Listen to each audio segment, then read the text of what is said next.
Hi, today my topic cyber crime. Cyber crime అంటే ఏంటి అంటే కంప్యూటర్ ద్వారా కానీ, ఇంటర్నెట్ ద్వారా కానీ, లేదంటే నెట్వర్కింగ్ ద్వారా కానీ జరిగే అన్లాఫుల్ యాక్షన్స్ అంటే చట్ట విరుద్ధమైన చర్యలని ఏమంటారంటే సైబర్ క్రైమ్ అంటారు.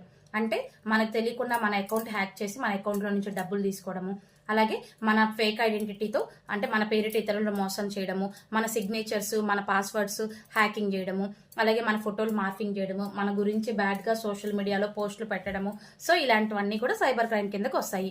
ఒకవేళ మన సిస్టమ్ హ్యాక్ అయింది, మన సిస్టమ్ అనాథరైజ్డ్ యాక్ట్ అయిందంటే మాత్రం ఇది ఐటీ యాక్ట్ 2000 సెక్షన్ 66 ప్రకారం వీళ్ళకి వచ్చేసరికి 3 years వరకు జైలు శిక్ష ఉంటుంది. అలాగే 5 లక్షల వరకు ఫైన్ వేయడం జరుగుతుంది.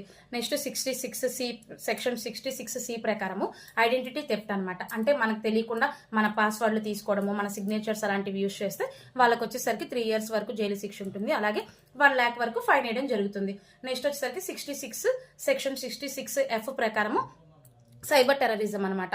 అంటే ఒకవేళ దేశ శాంతి భద్రతలకు భంగం కలిగేలాగా కనుక ఏమైనా చర్యలు చేస్తున్నారు అంటే వాళ్ళకి వచ్చేసరికి లైఫ్ ఇంప్రూవ్మెంట్ ఉంటుంది. అలాగే సెక్షన్ 67B ప్రకారము చైల్డ్ పోర్నోగ్రఫీ అనమాట. దీనికి మాత్రం దగ్గర 7 years వరకు 5 to 7 years జైలు శిక్ష ఉంటుంది. అలాగే 10 lakh వరకు ఫైన్ వేయడం జరుగుతుంది. అలాగే గ్రూప్గా కనుక ఒకవేళ మనం గ్రూప్గా ఫామ్ అయ్యి ఇలాంటి సైబర్ క్రైమ్స్ కనుక చేస్తున్నట్టయితే బిఎన్ఎస్ సెక్షన్ 311 ప్రకారం 5 సంవత్సరాల వరకు జైలు శిక్ష ఉంటుంది. అలాగే 5 లక్షల వరకు ఫైన్ వేయడం జరుగుతుంది.